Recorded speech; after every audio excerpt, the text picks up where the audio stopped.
del Centro de Análisis para Políticas Públicas, CAP, que preside el ministro Ito Bissonoy, que a lo largo de tantos años hemos mantenido esta alianza con Sol de la Mañana, donde hemos tenido aquí a figuras como el expresidente Luis Alberto Lacalle de Uruguay, como el expresidente Tuto Quiroga de Bolivia, como el exgobernador de Puerto Rico, Luis Fortuño, como también el decano del periodismo colombiano, Plinio Apuleyo Mendoza, en diversos momentos. En el día de hoy tenemos como nuestro distinguido invitado a Jorge Saad, quien dirige el Centro de Estudios Internacionales de la muy prestigiosa Pontificia Universidad Católica de Chile. Y que el ranking Shanghái, de las más importantes, ranking Shanghái. Definitivamente es una de las más prestigiosas en toda la región y a nivel mundial. Y ellos elaboran a través de este centro, que Jorge va a dar más contexto, lo que se llama el Índice de Riesgo Político Latinoamericano 2024, que el día de mañana, junto a el CAP, la firma de consultoría Blue Compass y el Instituto Republicano Internacional, estamos presentando en República Dominicana. Jorge, adelante. ¿Qué cosas valora este índice?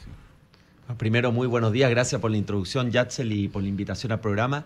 Este índice parte hace 4 años porque nos dimos cuenta que en América Latina hay mucho diálogo doméstico, local, cada país con sus problemas, pero hay problemas que son compartidos. Entonces dijimos, tenemos que hacer un ranking donde le preguntemos a los latinoamericanos cuáles son los principales riesgos o amenazas políticas de la región, hecho por una organización de la región, en este caso de Chile, y así se fueron listando estos 10 riesgos que, por ejemplo, este año vuelve a liderar por segundo año consecutivo el crimen organizado y la inseguridad.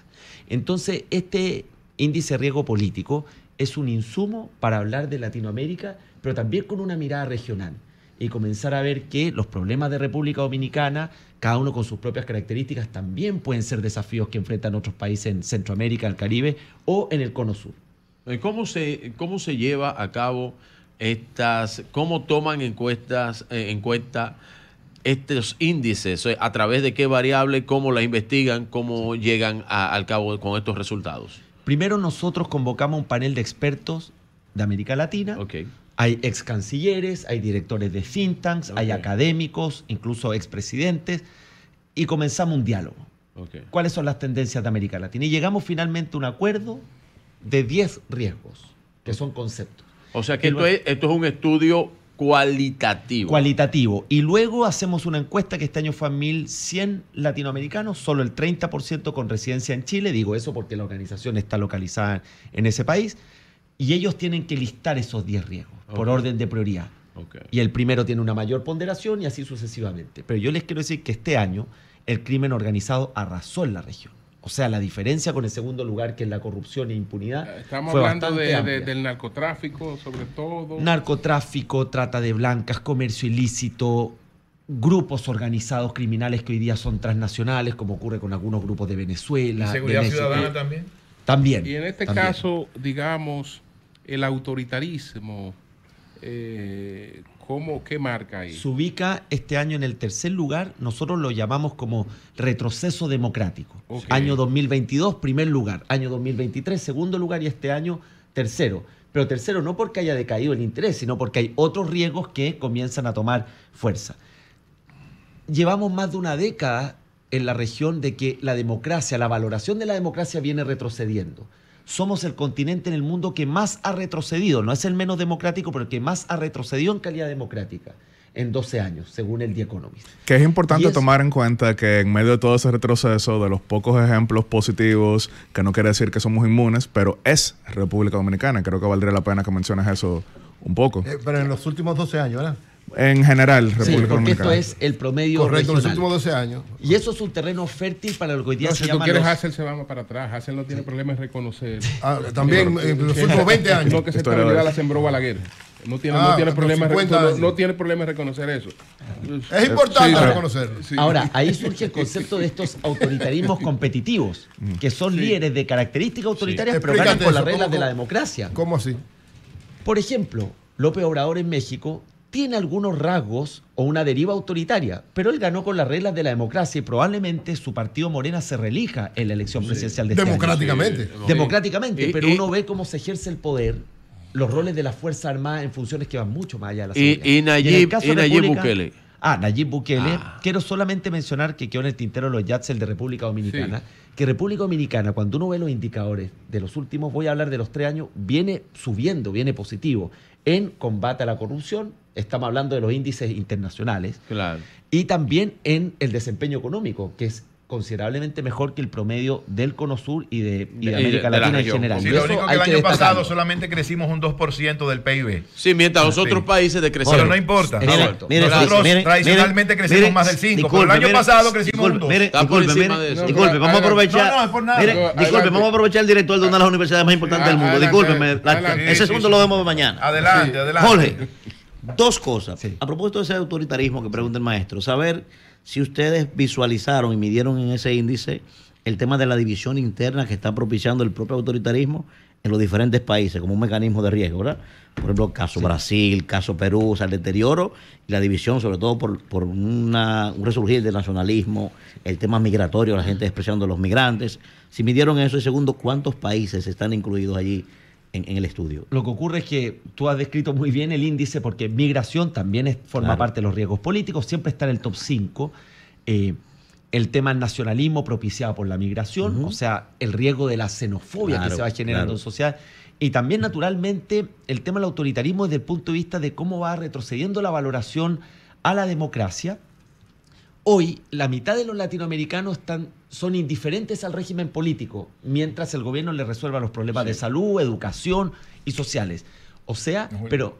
¿sí? No. Sí, adelante. Pero ¿qué es lo que ocurre? Que al final, si tú le preguntas al ciudadano, a la opinión pública, ¿qué es la democracia? Es muy diverso. Algunos dicen, es mi presidente, es el político de turno, es el alcalde que no me resuelve los problemas o el servicio de salud que no me atiende. Entonces, es muy amplio y le damos la responsabilidad a la democracia básicamente a todo. Este es un problema global, no es solamente regional. ¿Cuántos países, Jorge? ¿Cuántos países el estudio? ¿Cuántos países abarcó? ¿Toda América Latina? Toda América Latina. Todos. O sea, tenemos los encuestados con distintos niveles de proporción. Claro. Incluye todos los países de Latinoamérica. Precisamente eso. No, porque no me respondió sobre Nayib Sí, Bukele. Bukele, vamos a Bukele. Bukele es un fenómeno. Probablemente si nosotros fuéramos salvadoreños todos, o prácticamente todos, hubiéramos votado por él. Claro. Porque como dice el salvadoreño, yo hasta hace unos años no podía salir de mi casa. Okay. O sea, ni el mínimo grado de libertad. Entonces, ¿de qué libertad y derecho humano usted me está hablando si ni siquiera tenía libertad de movimiento?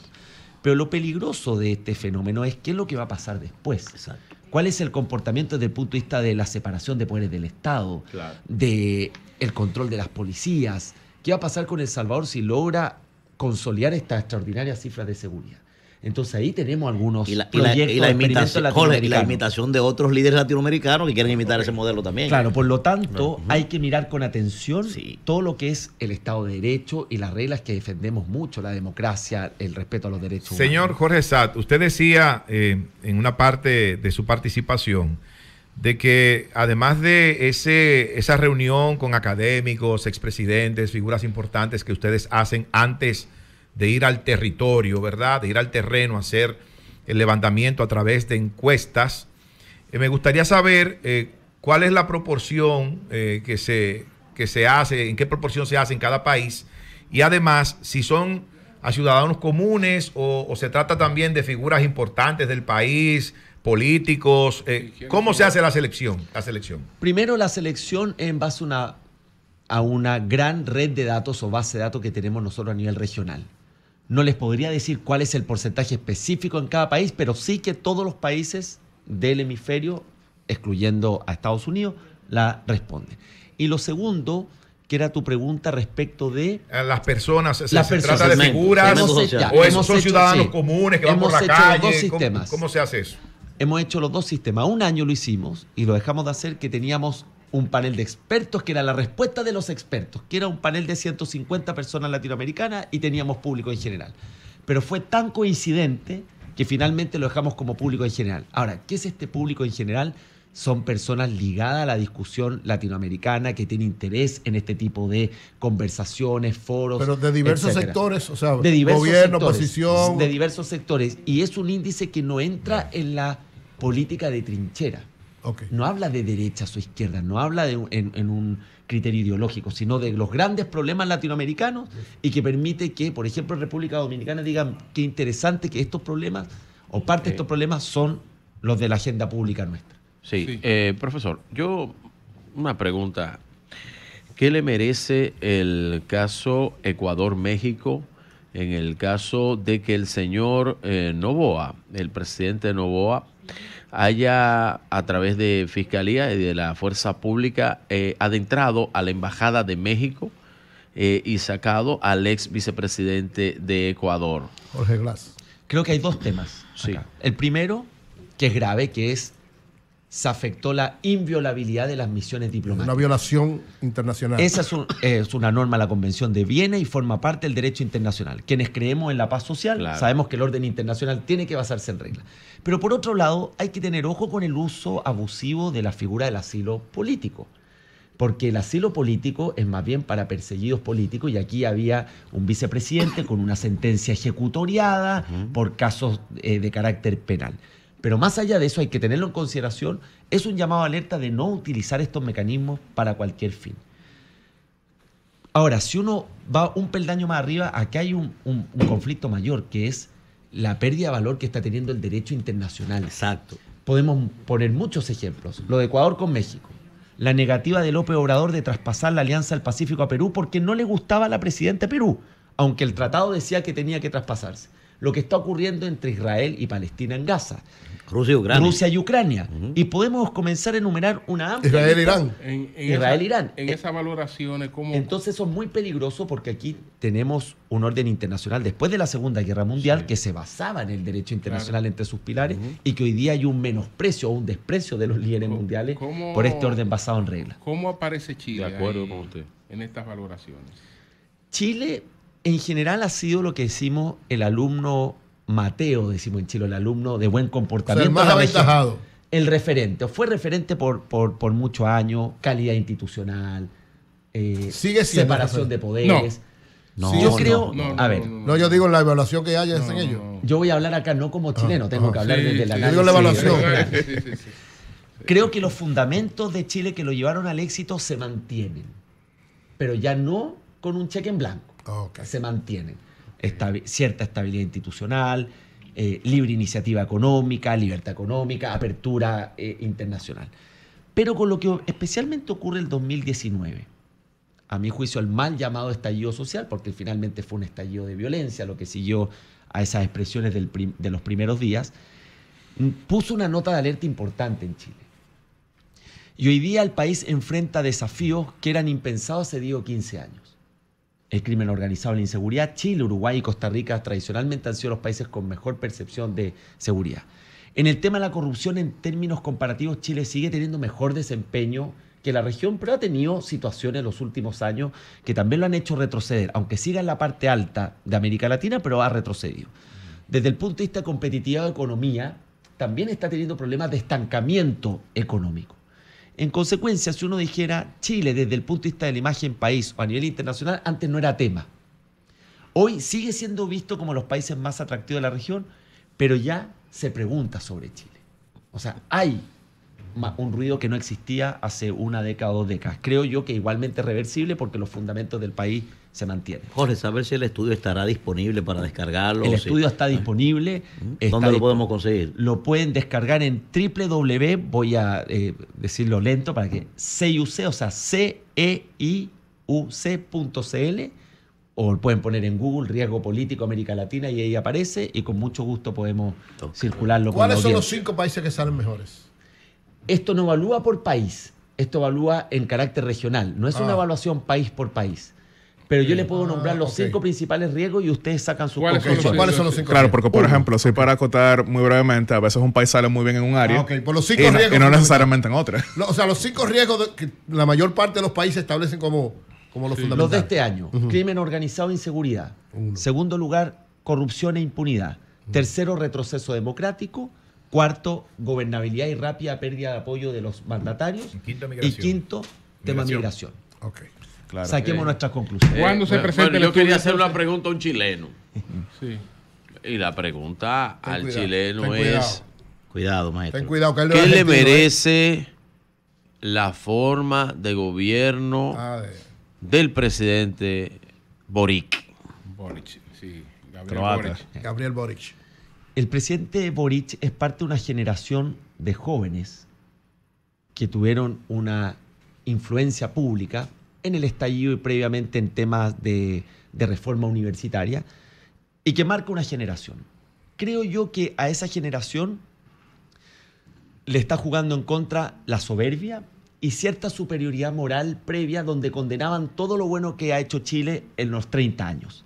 Llegan al poder, otra cosa es con guitarra, y se han dado cuenta que gobernar hoy día, no solamente en Chile, en la región en general, es tremendamente complejo. Y es de consenso. Por lo tanto, ¿qué ha pasado con el gobierno? El gobierno está teniendo un serio problema de competencia y de experiencia. No, de Chile, de Chile. Ah, Chile. no es de aquí. No, de Chile, de Chile. Ah, pero...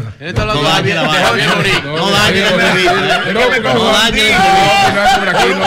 dañe la entrevista. Me confundí por un momento. No dañe la entrevista. Perdóneme, don Jorge, adelante. Fue que me confundí, yo pensé que usted estaba hablando de aquí. No dañe la entrevista. Bueno, pero sí. No estoy dañando nada. Pero bueno, sí. Sí, para... La pregunta que viene es cómo se compensa eso, y lo que ha hecho el gobierno es que ha ido incorporando a la misma generación de la tradicional centroizquierda chilena que en su momento ellos juzgaban. Y esa generación tradicional es la que está tratando de balancear al gobierno. Claro, pero sí para... No de aquí. Son otras situaciones. Miren que incluso República Dominicana mantiene hasta ahora cierto nivel de estabilidad, pero por eso quiero concluir, sí, desde luego, agradeciendo de nuevo el espacio que nos ha dado... El lugar donde van a presentar y todo. Sí. Por favor. Es una presentación un poquito más cerrada, pero vamos a estar compartiendo, desde luego, los enlaces, vamos a estar compartiendo a través de la prensa. Nuevamente agradeciendo que durante tantos años, Sol de la Mañana, desde el inicio, ha sido una gran plataforma para la cual el ministro Bisonó, aunque no está aquí presente, siempre envía sus agradecimientos. Cada vez que tenemos a un invitado, sea como sea, aquí lo traemos con una amplia red internacional académica, política, económica. Muy bueno. Pero sí quiero rescatar como cierre algo que mencionaba Eury, que también mencionaba don Julio, muy brevemente.